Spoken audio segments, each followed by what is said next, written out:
الفرق بين البنات والولاد يوم الوقفة. مساء الخير، من فضلك عايزة أعمل باديكير. تمام، إيه تاني؟ ومانيكير وباربير، وهعمل شعري. هتعملي إيه في شعرك؟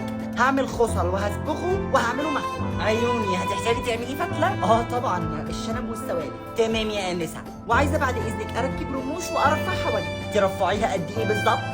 يعني بصي، هشيل الحواجب خالص. مفيش مشكلة. حاجة تاني؟ آخر حاجة طبعا وأهم حاجة. تمام، اتفضلي ارتاحي، قدامك نص ساعة. السلام عليكم، عاملة يا ريس؟ حبيبي عايز تعمل ايه؟ هضرب. ماشي، وايه تاني؟ بس كده. طيب اتفضل ارتاح، قدامك 4 ايام.